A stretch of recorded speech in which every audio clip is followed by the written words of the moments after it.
Creative cartoon. Vikram Rajasthan के किसी शहर में रहता था। वह पढ़ा लिखा था और एक प्राइवेट कंपनी में जॉब करता था, पर वो अपनी जिंदगी से खुश नहीं था। हर समय वो किसी न किसी समस्या से परेशान रहता और उसी के बारे में सोचता रहता था। एक बार विक्रम के शहर से कुछ दूरी पर एक बाबा का काफिला रुका हुआ था। शहर के चारों ओर उन्हीं की चर्चा थी। बहुत से लोग अपनी समस्याओं को लेकर उनके पास पहुंचने लगे।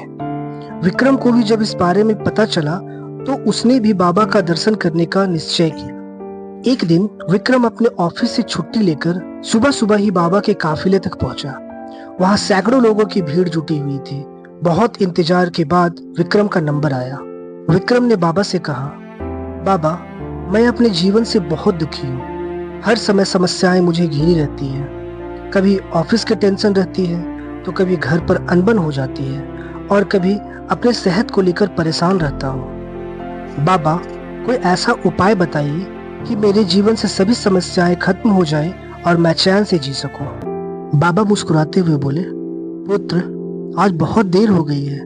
मैं तुम्हारे प्रश्न का उत्तर कल सुबह दूंगा, लेकिन क्या तुम मेरे लिए एक छोटा सा काम करोगे? विक्रम ने उत्साह के साथ कहा, जरूर करूंगा बाबा। बाबा ने कहा, देखो बेटा, हमारे काफिले में 100 ऊंट हैं और उनकी देखभाल करने वाला आज बीमार पड़ गया है।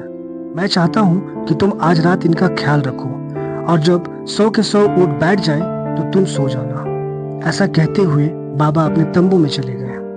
अगली सुबह बाबा विक्रम से मिले और पूछे, कहो बेटा, नींद अच्छी आई? विक्रम ने दुखी स्वर में कहा बाबा, मैं तो एक पल भी सो नहीं पाया।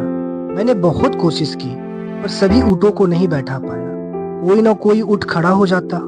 बाबा ने विक्रम की बात सुनते ही कहा, मैं जानता था यही होगा। आज तक कभी ऐसा नहीं हुआ कि ये सारे ऊँट एक साथ बैठ जाएं। विक्रम नाराजगी के स्वर में बोला, तो फिर आपने मुझे ऐसा करने को क्यों कहा? बाबा ने कहा, बेटा, कल रात तुमने क्या अनुभव किया? यही ना कि चाहे कितनी भी कोशिश कर लो, सारे ऊँट एक साथ नहीं बैठ सकते। तुम एक को बैठाओगे तो कहीं और दूसरा खड़ा हो जाएगा। इसी तरह अगर एक समस्या का समाधान करोगे तो किसी कारणवश दूसरी खड़ी हो जाएगी।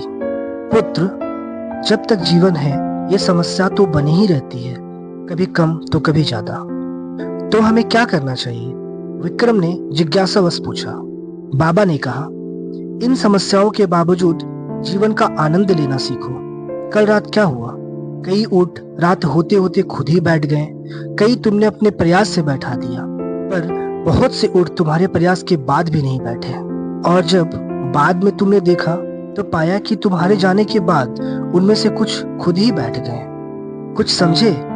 समस्याएं भी ऐसी ही होती है। कुछ तो अपने आप ही खत्म हो जाती है, कुछ को तुम अपने प्रयास से हल कर लेते हो और कुछ तुम्हारे बहुत कोशिश करने पर भी हल नहीं होती। ऐसी समस्याओं को समय पर छोड़ दो। उचित समय पर वे खुद ही खत्म हो जाती है।